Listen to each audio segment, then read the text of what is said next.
გამარჯობათ მეგობრებო, ყველას მოკითხვა, ბედნიერება, სიხარული და რასთავარია უფალთან ვიყოთ ახლოს. ჩვენ განვაგრძოთ ჩვენი რუბრიკა ფული. მივდივარ ინტერესო ობიექტზე, სადაც აი როგორ გითხრათ, იცი, ჩვენ ამ რუბრიკას რატო უშვებთ, რომ ახალგაზრდობამ გამოიტანოს რაღაცა დაასკვნა ჩემი შეცდომებიდან და ისტორიიდან გამომდინარე. და ისეთ ადგილას მივდივართ, მე ჩვენ ახლა მე რომ მივარ გავაგრძელეთ ამაზე საუბარს და სანამ იქ მივალ ახლა ცოტა საცობები იქნება ალბათ უცბად გამახსენდა მაკიაველი. მიხსენებათ მაკიაველი იტალიელი პოლიტიკური მწერალი იყო, რომელმაც რამდენიმე წიგნი გამოუშვა და სადაც მართვის ადამიანების ნებების გამოხატვის რაღაც უმაღლესი დონე ასახა.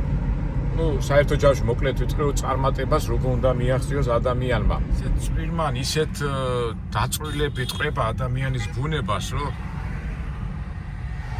მე ალბათ ჩემ დროს მაშინ ახლა მოხესებად მე კითხულობდი წიგნებს, მაგრამ მაშინ რაღაცნაირად რომანტიკულად უყურებდი ყველაფერს. თავისთავად განათლება ძალიან დიდი მნიშვნელობა აქვს. ახლა განათლება თუ არა გაქვს და საქმეს აკეთებ და ის არიცი წინ ვერ წახვარ, მაგრამ მთელი უბედურება ის არის, რომ მარტო განათლება არ ყოფნის. განათლების გარდა იქ სხვა რაღაცა დაკვირვებულება, ასე ვთქვათ, გლური, სხვადყა, ანუ ქართულად როგორ არის, მოკიდებს საქმეს და კარგად გააკეთებ ადამიანების ფსიქოლოგია, დამწყვეტ მომესის სწორი გადაწყვეტილების მიღება, ცივსისხლიანობა, ანუ აი რატომაც ეს გამახსენდა და აი ხა ჩამოყალიბდები და ჩვენ რომ მივართ ობიექტზე, სადაც უნდა გამომემჟღავნებინა, ან როგორ გითხრათ, უნდა უბრალოდ დავკვირვებოდი.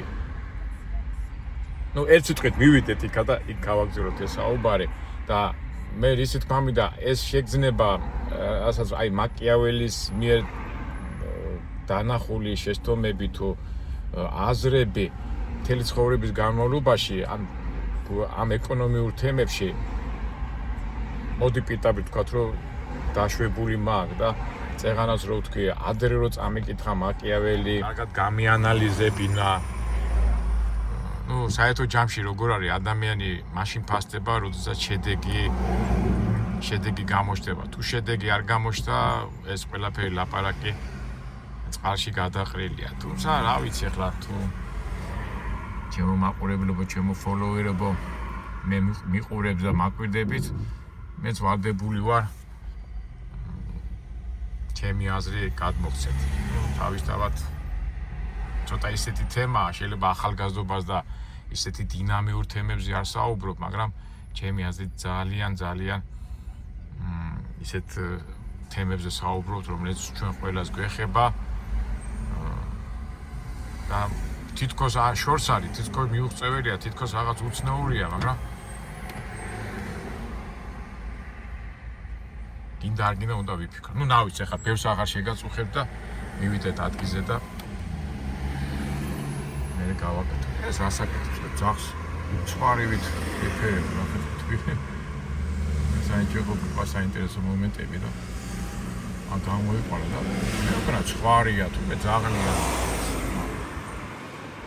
უკეთესი. ეს თბილისია. უყურს საინტერესო.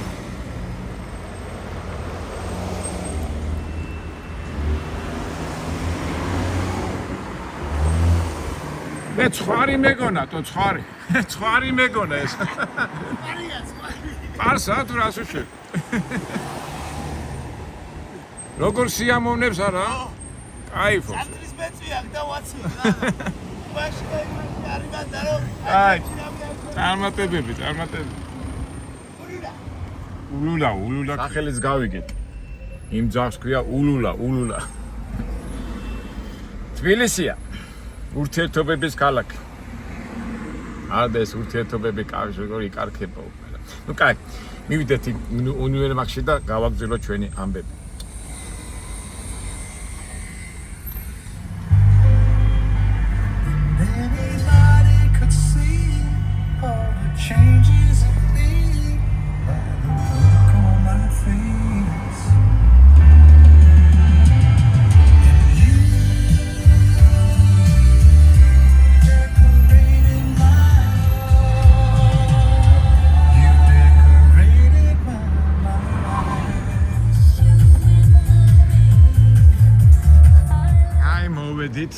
მარჯანიშვილის 7 ნომერში ჩვენ ზოგადად პლეხანოვს ვეძახით. ყოფილი უნივერმაგის სახელმწიფო როგორც ვიცი 1930 წლიდან იყო ეს უნივერმაგი და აქ მომიწია საკმაოდ საინტერესო და შემეცნებითი, შემოქმედებითი თუ რავი როგორ ვთქვა, ცხოვრების მომენტი. და სანამ დავიწყეთ ამ საუბარს, აი წეღანაც რო დავიწყე ლაპარაკი მაკიაველზე და ამ ამბებზე, აი ხშირად ფიქრობ ხოლმე, რომ ხშირად ასეთი გამონათქვამი არის, რომ ადამიანს ცხოვრების განმავლობაში ერთხელ მაინც ეძლევა შანსი, ანუ ლატარიის შანსი და ის შანსი აუცილებლად უნდა გამოიყენოს. ვინც ამას მოახერხებს, ის თავისთავად წარმატებულია, ვინც ვერ მოახერხებს, არის ჩვეულებრივი ადამიანი. და აი ჩემ ცხოვრებას რო უკვირდები, აი ზოგჯერ ფიქრობ ხოლმე, აი რამდენი შანსი მომცა მერთმა და გამოვიყენე თუ არ გამოვიყენე, ნუ საბოლოო ჯამში რატომ ლაპარაკობ ამას, შედარებით იქნება ეს ყველაფერი, რო ადარებს, ხამ როგორ გამოიყენა, შენ როგორ გამოიყენე, მე ადარებ ის სად არის და შენ სად ახარ და რატომღაც ეს ფიქრი მახსენდება, რომ როცა მოდის შანსი, როცა მოდის ვარიანტი, აი მაგ დროს უნდა იყო ყოველთვის მზად და მომზადებული. ვინაიდან ჩვენ ეს რუბრიკა უკვე დაწყებული გვაქვს, ფული და ფაქტურად როგორ ვამბობ, ეპოქალურ დროს ავსახავთ, ეს ფიქრები და ეს აზრები პარალელურად გაუყვება ხოლმე და თქვენს მეგობრებო, ჩემთან ერთად ვისაუბროთ, ვიმსჯელოთ, ვიფიქროთ და ისევ და ისევ ვიძახი, რომ ეს ჩემი გამოცდილება და ეს მთელი ისტორია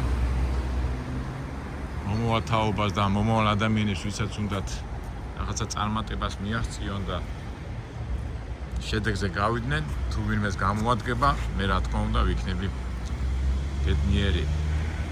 იმდენი ლაპარაკო და აზრები მომდის, მაგრამ მინდა რომ დავალაგო, მაგრამ თქვენ ხო შეჩვეულები ხართ ჩემ ასეთ სტილს, უბრალოდ და ნატურალურად და ნუ ყოველ შემთხვევაში მე შევეცდები დალაგებულად და ქრონოლოგიურად მივყვეთ ამ ჩემ ამბებს.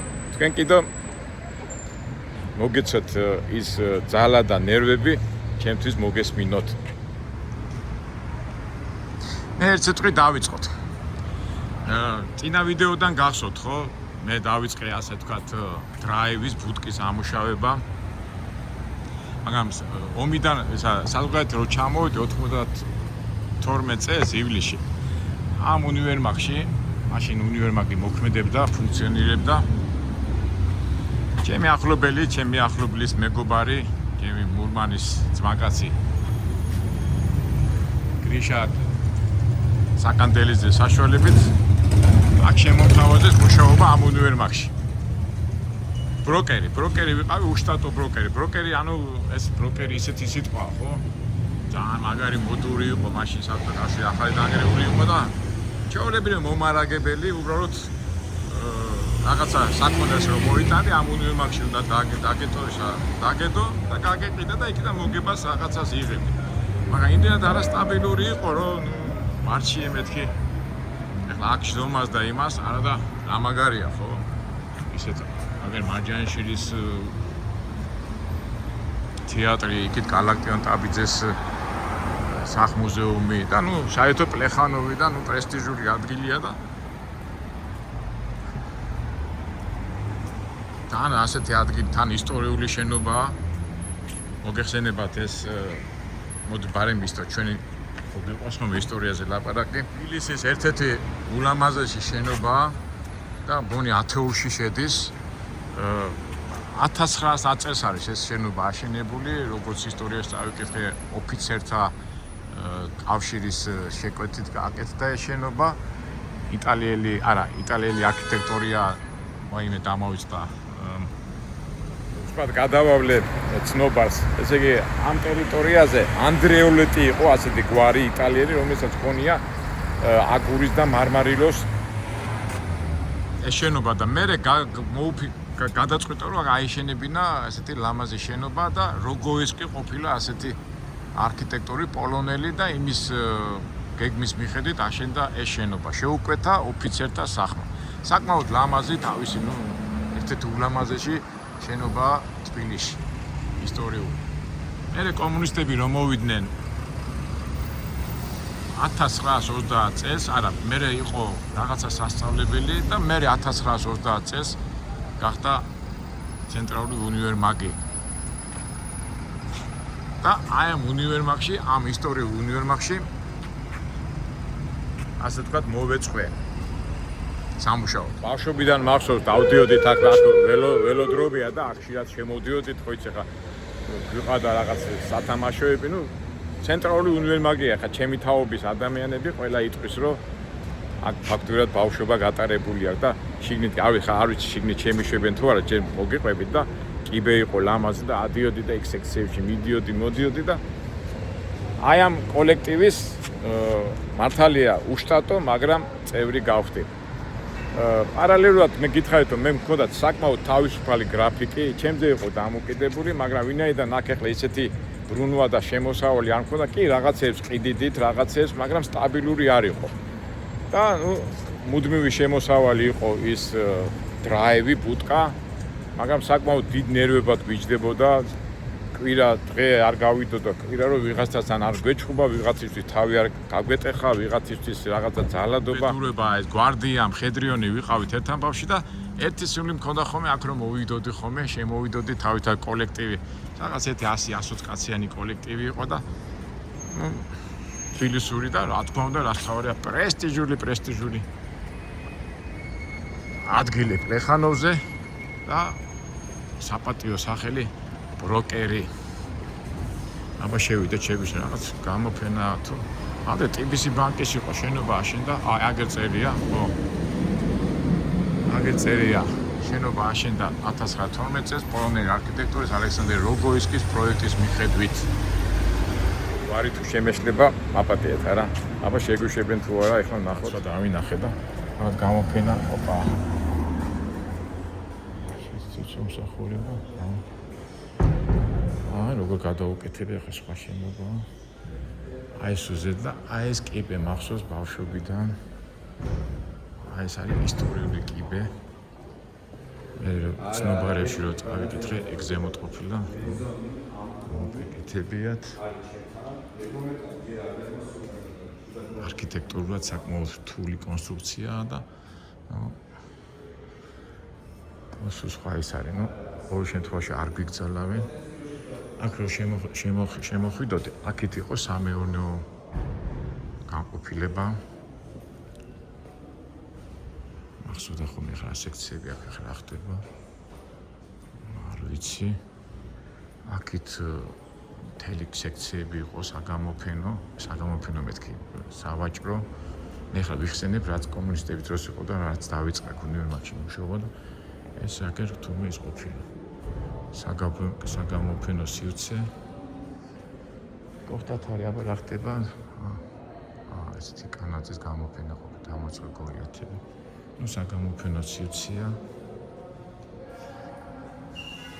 თავარია არ გვეუბნებიან არაფერს, რომ მეორე სართულის გარეა და მე მქონდა გრიშას მქონდა მეორე სართულზე ავეჯის განყოფილება და აი მანდ ვიჯექი ხოლმე დიდი სამბით ბიზნეს შეხვედრებსაც ვაკეთებდი. ახლა სხვანაირად არის ყველაფერი. აქაც საგამოფენო დარბაზი ყოფილა. ზემოთ მესამე სულ 4 სართულია. საბანკეტო სივრცე, არ ვიცანი ახლა. აქეთ რა, აქ საბანკეტო სივრცე. ეს TBC ბანკის ეკუთვნის, აქეთ რა ხდება? აქეთაც რაღაც სივრცეა, იმედი არ გამაგდებენ. ბიბლიოთეკაც ბიბლიოთეკა ეს მაგარია. ბიბლიოთეკა ჩემი სუსტი წერტილია.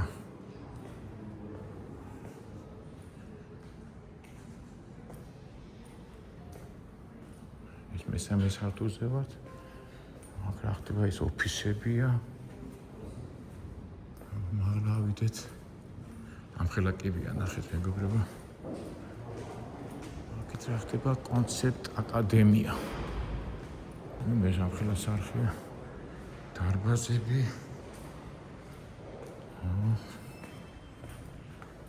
საბანკეტო დარბაზებია თუ. ესე იგი რო იქირავ არა ღონისძიება ჩაატარო. აი სართულები მეგობრებო იყო სავაჭრო ცენტრი კომუნისტების დროს და ფაქტიურად მთელი თანამშრომლები გავიცანი, მაინც ახალგაზრდა ბიჭი ვიყავი. ვცდილობდი მომეტანა თურქეთიდან ძირითადად საწყობებში დარგოდი რაღაცებს ჩავიჭრდით. ნუ გავიწყდებათ ეს არის 92 წელი, ერთ-ერთი ყველაზე სამარცხვინო და არეული მდგომარეობა იყო ქვეყანაში.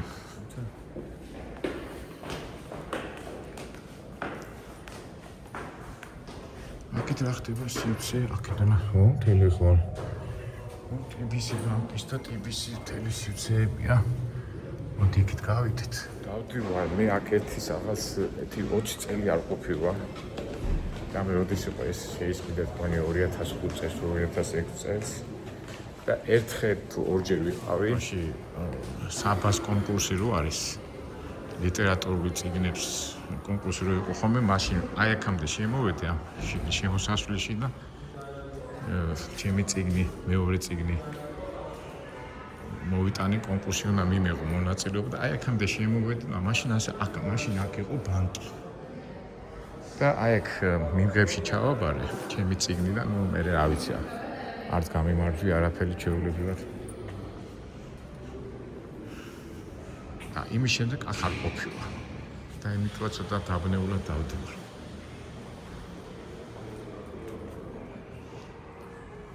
წეში მქონდა ჩვენ დახლი კიდო, ამ დახლებზე მე მოგიყვებით აქ და სამეურნეო და პატარ-პატარა რაღაცებს იმეს ყიდით. შემამჩნიეს და ძალიან თქო თუ აქ ნუ იღებთო და უკვე ჩვენ გადავიღეთ. ყოველ შემთხვევაში წაშლით არ წამაშლევინეს და ამიტომ ეს გადაღებული შეგრჩება. ნამხარა შევიდეთ იქ რაღაცა აქ არა ვარ დამყოფია ტელევიზორიდან მაგ ნანახი რომ რაღაც ღონისძიებები იმართება ხოლმე ახლა და თუ გადაგვაღებინებს კარგია, ესე ლამაზი სივრცე კი არის. აქ საწყობები იყო თავი დროზე. აქ ლამაზად კაფეები. ალბათ ახლა დარბაზია. ნუ ერთ სიტყვით ეს არის ეს კარლ კრაუს სტამპა. ხო, მახსოვს ახლა ტელევიზორიდან აქ იმართება ხოლმე საბას საბას გამარჯვებულებს ახაძლებდნენ ხოლმე საყუთებს და ნუ ფაქტობრივად ეს შენობა უნივერმაგის უკანა მხარეა და ესეც უნივერმაგს ეკუთვნოდა და იქით უკვე იყო გამომცემლობა. ეს სავარაუდოდ ალბათ სასტუმროა.აფერი კარგად არის ეს უკვე TBC ბანკის და TBC ჯგუფის მმართველობაში ეს ყველაფერი. თუ საწყობები იყო როგორ მახსოვს, ლამაზად არის ყველაფერი, ხო, მაინც იმასთან შედარებით, რაც მაშინ მე ვიყავი, აქ ყველაფერი კოხტად არის და ფაქტობრივად ამ შენობას და ამ ყველაფერს მართავს ეს TBC ბანკის ჯგუფი. მამუკა ხაზარაძის ხელმძღვანელობით. გამოვიდეთ ამ სივრციდან და ქუჩიდან დავიწყო ჩვენი საუბარი. რაღაც უხერხულად ავხსნობ თავს. არავინ არაფერს არ მეუნება, მაგრამ მაინც გადაღებად კარგად დაიღო და გარედან დავიწყოთ ჩვენი ამბები.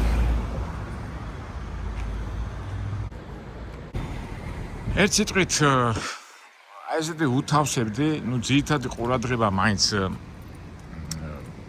დრაივისკენ მქონდა და აქითაც, მაგრამ აქით ისე მომწონდა, მაინც წარმოიდგინეთ ახლა ამ სივრცეში არისტოკრატიული ნორმალური ბიზნესი ახლა იქ ქუჩიდან იმ ჭუბებიდან და იჟმაჟური გადარეული იმებიდან რომ მოდიხარ და აი ამ სივრცეში რომ დაждები და მაშინ ჩაწვევი და აიბარე ბიზნესმენებს უფრო სერიოზული ის იყო, მაგრამ საბოლოო ჯამში მაინც გავიწყებოთ 92 წელი იყო და იყო საერთოდ დიდი ბარდაკი.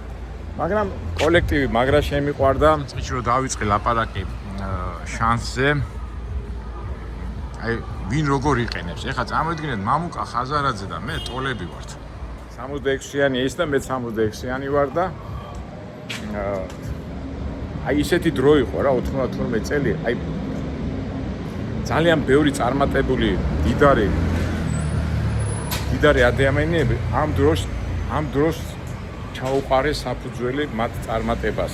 კავშირი ახალი დანგრეულია, ის წყობა, ის ეკონომიური წყობა ინგრევა, ქვეყანა გადადის კაპიტალისტურ სისტემაში და აი მან უკვე ვინც ცოტა განათლება და ცოტა როგორ თქვათ, აი მაკიაველის ტყუილად არ ვახსენე, გამოამჟღავნა თავისი ყვაჭობა, დაკვრილებულობა, ყურადღება, ისინი ფეხზე დადგნენ.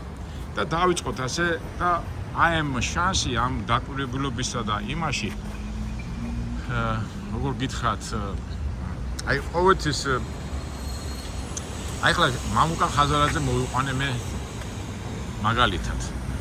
ტოლები ვართ, ხო? და პირველ რიგში აი ნებისმიერ რო გავაჩეროთ ადამიანები და ბიზნესი რატო ვერ მიაღწიო? ყველა იტყვის რომ უმეტესობა იტყვის რომ ფული არ მქონდა, ბიზნესი რო დაიწყო ფული უნდა ქონდეს, ის ჩადო. ხო იცი ასე ანეკდოტიც არის, ხო? როგორ გახდი მილიონერიო, ხო იცი? ასეთი ის რო არის და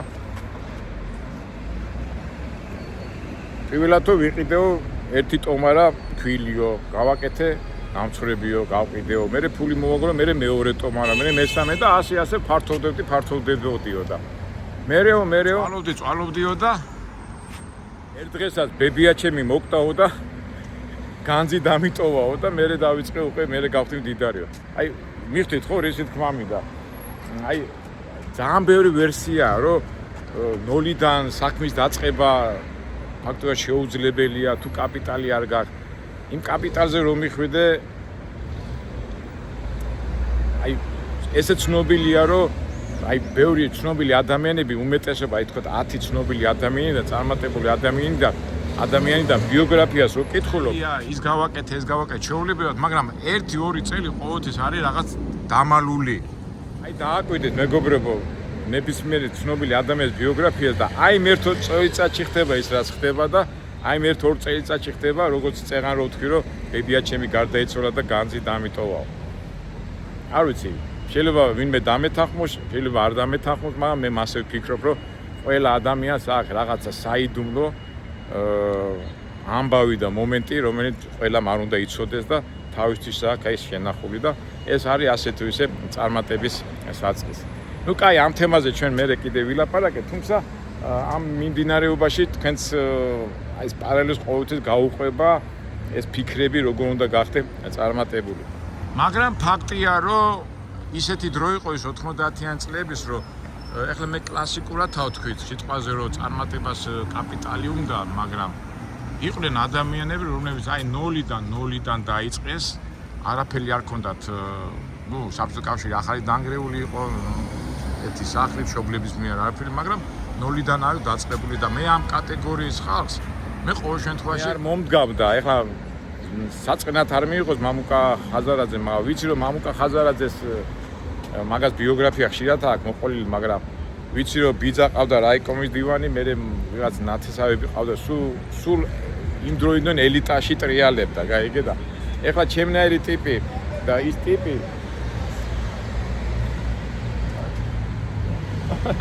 ეს ფოლოვერმა გაიარა მოკითხაო და ამერიკა ხო გვაჩვენებდა, ეხლა თბილისს გვაჩვენებ, ხო და რას ვამბობდი ეხლა, აი ხა ჩემნაირი ტიპი რომელიც ნოლიდან მოდის და ეხლა წეღა რას ვამბობდი მამუკა ხაზარაძე რაღაცა საფუძველი ქონდა, თუმცა იმას ვერ დაუკარქავთ, იცი? აი მაკიაველის ვახსენებდი, იქაც აქვს ნახსენები რომ საერთოდ ვისაც არაფერი არ აქვს და ნოლიდან იწყებსო და ღარიბიაო, ის უფრო ყურადღებიანიაო, ცისისყრიანიაო, უფრო დაკვირვებულიაო, ვიდრე ვისაც რაღაცა მოსდევსო. აი თუნდაც ეს ცნობილი აზრი გავრცელებული რომ აი სოფლელები და ქალაქელებზე რომ მიდის ეს მახინჯი ფორმა რო არის ერთმანეთში კონკურენცია რო აქვს და სტატისტიკურად რო გადავხედოთ ყველაზე წარმატებულები თქვა 100 კაცი და ინდა პოეტები, მწერლები, ბიზნესმენები, მეცნიერები სოფლიდან ჩამოსულები არიან და აი მარტივად გეტყვით რატო. ეხლა სოფლიდან რომ მოდის ადამიანი ახალგაზრდა მოწყურებული, იმას არაფერი არ აქვს. და მოწადინებულია რომ წინ წავიდეს და ყველანაირად დახვეწოს თავისი პროფესიონალიზმი, თავისი დაკვირვებულება, რომ წარმატებას მიაღწიოს და ქალაქელი, რომელიც აქ არის და უკვე კარგი პირობებიცაა, კარგი ცხოვრებაცაა აქ და იმდენი мотиваცია და ის არა აქვს, რომ წინ წავიდეს რა და აქედან გამომდინარე ყოველთვის რაიონიდან წამოსული ადამიანი ჯობნის ქალაქის. სტატისტიკას გადახედეთ მასია. ყოველი სიგნებს რო წაიკითხა და აი მაგას ხას უსმავს. ამიტომ ყოველთვის წარმატებას აღწევენ ღარიბი ცოტა ცუდი სიტყვა, უქონელი ადამიანი, რომელიც იძულებულია, რომ იყოს ყურადღებიანი, პროფესიონალი და მერე მაკიაველი როგორ ამბობს, რომ აი ესეთი ადამიანებიო მერეო უფრო ეჭვიანები არიანო, იმიტომ ის გავლილი აქვს და მე მაინც ახლა ამაზე სხვა დროს ვილაპარაკეთ, მაგრამ ერთ რაღაცას ვიტყვი, მაგას ხო ძირითად კი წიგნი ხო მართვეზე აქვს დაწერილი და აი რომანტიზირებული, რომანტიკული ადამიანი წარმატებას ვერ აღწევს. აი და არა რომანტიკული, რომელიც პრაგმატულია, მკაცრია, დაკვირვებულია, ის წარმატებას აღწევს. და ამ დროს რომანტიზმი რა კარგია, ხო? ამ დროს მე ჩემი თავი რომანტიკოსად მიმაჩნია და ალბათ იმ მომენტებში 90-იან წლებში, სადაც კი ახლა ჩხუბი მაგის გასაგებია, მაგრამ აი წარმატებისთვის რომ მიაღწიო, რომანტიზმი ამ დროს გვერდზე უნდა გადადო. ეხლა ცუდია თუ კარგია, მორალურია თუ არამორალურია, მაგრამ რაციონალურია. ადამიანები ცოტა უფრო დაფრინავენ და რაღაც ის სადაც უნდა იყოს ყურადღება უნდა მიაღწიოს და სადაც უნდა ენერგია და სადაც უნდა რაღაცა პაჭობა გამოამჟღავნოს, იმ დროს ის მოშვებულია და ვინც რეალურად და რაციონალურად უყურებს ყველაფერს, ის ამისთვის მზად არის და წარმატებასაც აღწევს. ეხლა ცოტა სხვა თემაში გადავიდეთ, გავაგზავნოთ ეს ჩვენი ამბები.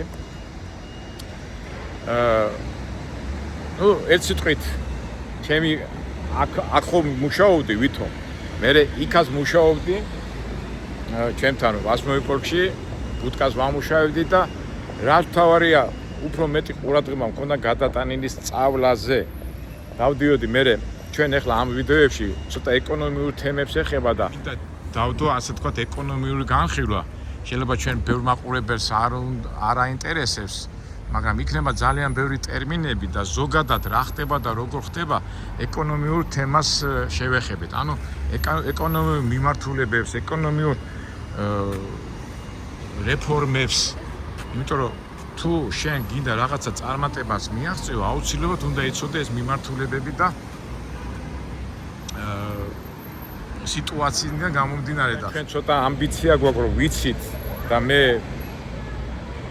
მადლობის მეტი რამე თქვის იმ ინსტიტუტში, სადაც მე გავიარე ეს 9 თვიანი კურსები, ძალიან ბევრი მომცა და მოდი მაგაზე მე უკვე ხვალ ვილაპარაკე და წინასწარ მინდა გითხრათ, რომ ხვალინდელი ასეთი ლექციის სახით იქნება და ეკონომიურ თემებზე ვილაპარაკე და რაღაც ბევრი ტერმინები იქნება ცოტა უცხო, მაგრამ მე მიმაჩნია რომ საინტერესო და აუცილებელი. ანუ ეკონომიკაზე გვექნება საუბარი.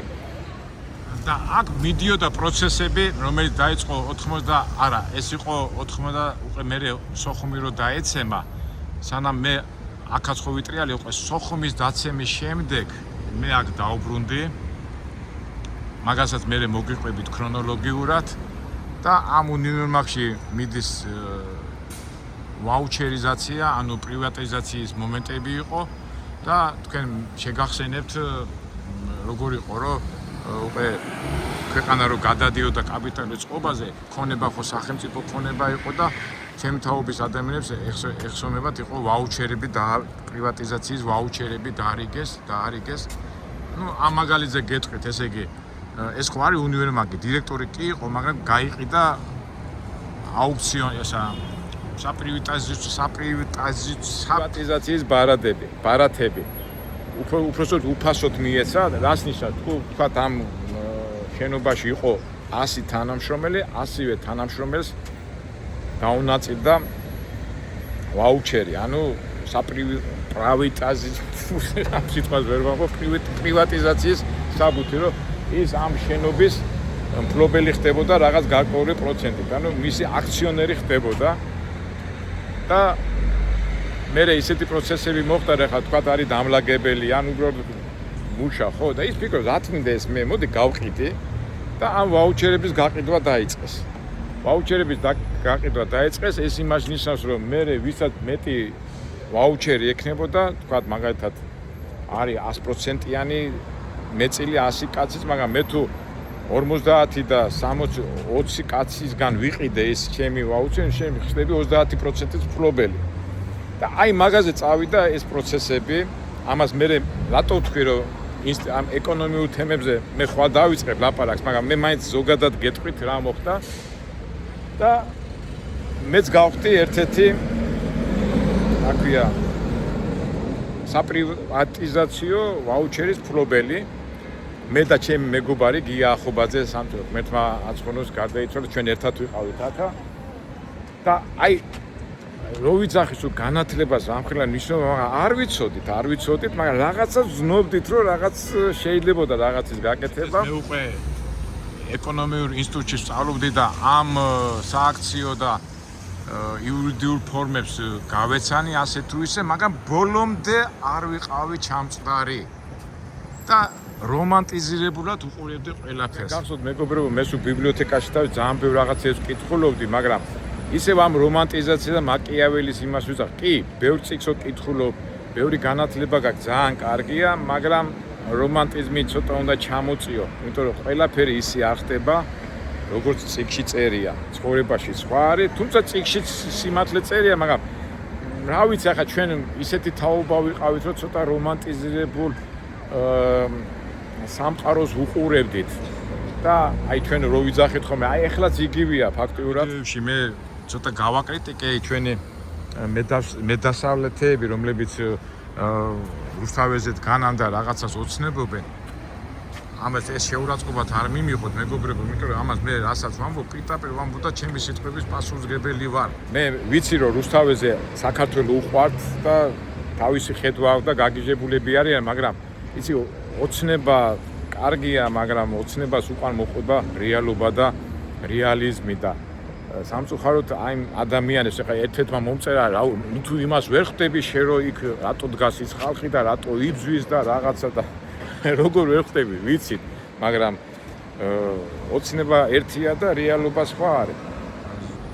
მე ყოველთვის ვცდილობ ჩვენ დისკუსია გავმართო, მაგრამ სხვადასხვა აზრის გამო ადამიანები არ მისმენენ, უკვე მე რამდენჯერ ვამბობ ამას და აი ჩემ გამომწერებშიც არის ხოლმე ასეთი რაღაცა ამ იმ ვიდეოს. შემდეგ მე რუსთაველზე რო გავიდეს, პატარა რო გავაკრიტიკე, ჩემი პური აზრი რო თქვი, ხომ ყავს ეს ფოლოვერები, ხელმომწერები და მე აკაკი შენ გიყურებდი, გისმენდი, მაგრამ შენ თურმე ოცნების პროპაგანდისტი ყოფილა, შენ ყოფილიყარ კაცი, რომელსაც 51 შემოხაზა და ზოგმა მიითხრა შენ რუსი ხარ და პუტინისტი ხარ და რაღაცები. რა შუაშია პუტინისტი რაღაცა? მე ვლაპარაკობ იმაზე, რაც არის, არ გვისმენენ.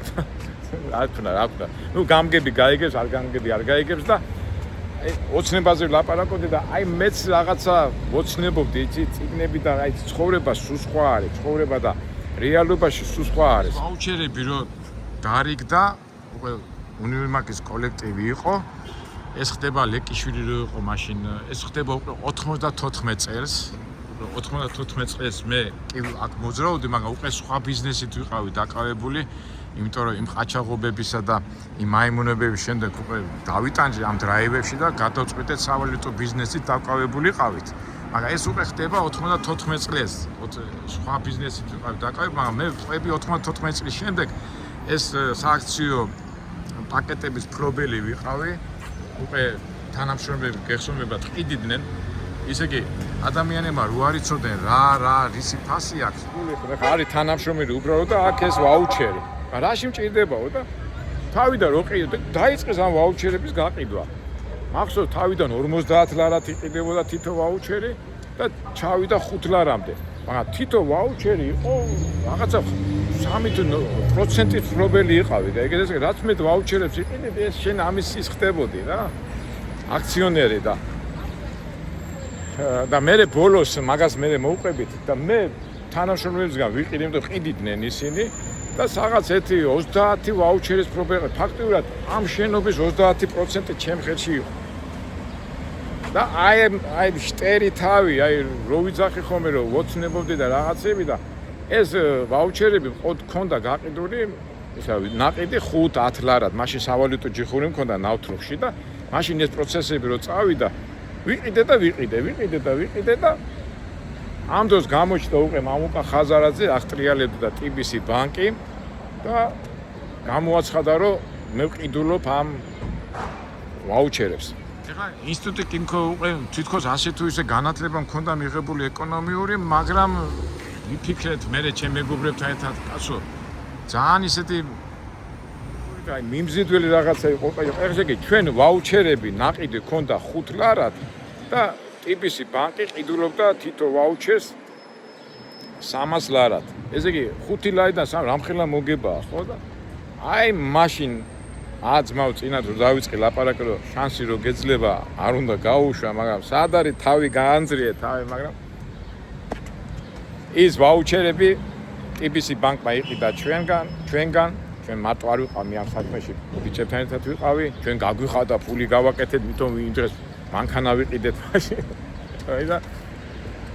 და აი ეს 20%-ის ფლობელები აღარ ვიყავდი. ეხლა მე მანდ ორი ვარიანტი იყო, ან დამეცადა და TBC ბანკს უფრო აეწია ფასი და გამეყიდა, ან არ გამეყიდა და ამ შენობის მეწილე ვიქნებოდი და სად იყო თავი, სად აი ეს განათლება და შეიძლება იმდენად არა, მაგრამ უფრო აი სხვატყვა, დაკვირვებულება და გონებრივი სისხლი მაგდა რომ ეს კარგად გამეანალიზებინა და გასოთ მე რო თქვი რომ მაინც დიდი მნიშვნელობა გვინაკავს პარტნიორები.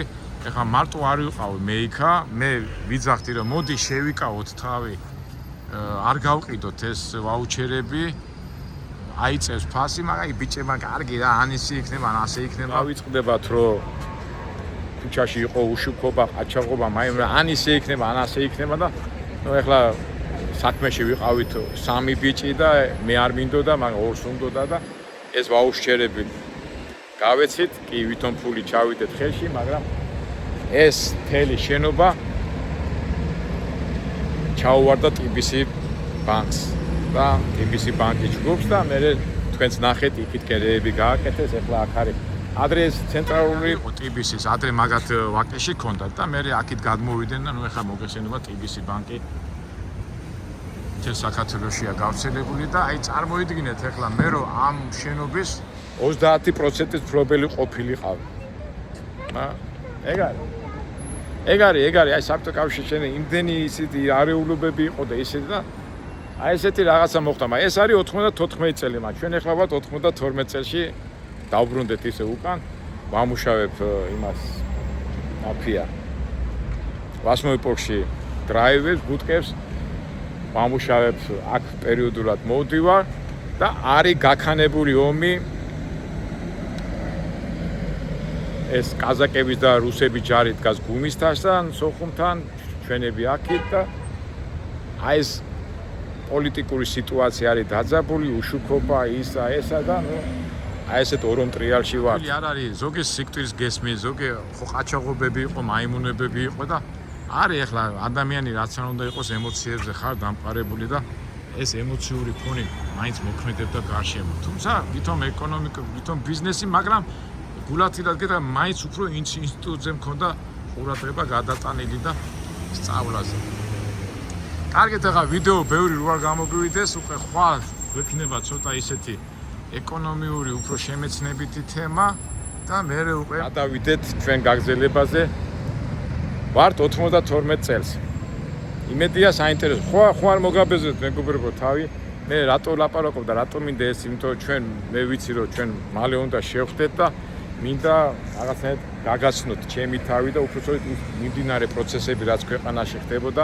ნუ ქვეყანაში არის ომი, მიდის ომი, გაქანებული ომია. ჩვენ აქითა ვართ. იქაც ვითომ ომია და აქ ხალხი დუბაი და კონცერტები და რა ყველაფერი იმართება.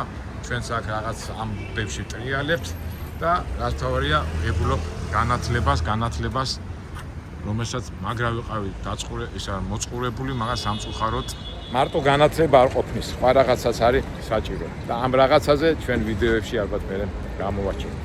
მეგობრებო, მოდი შეგახსენებთ, ჩვენ ვაპირებთ შეხვედრას, ფოლოვერებს უნდა შეხვედრა და ისე და ისე მოგაწვდით ტელეფონის ნომერს თუ შეხვედრას მოინდომებთ და დარეგისტრირდით. ტელეფონის ნომერია 99 97 99 05 5 99 97 99 05 ой, იქითაც გვა. ვაი, სულ დამავიწყდა, იქითაც გვაქვს ჩვენ საფონდო ბიუჯეტს. ხო, მაგასაც მე მოვყები. როდესაც ინსტიტუტის ამბებს მან მოგახსენებთ. აგით მეგობრებო, დაგემშვიდობებით, ყველა წარმატება, ბედნიერება და ყველაფერი კარგი. ხვალამდე.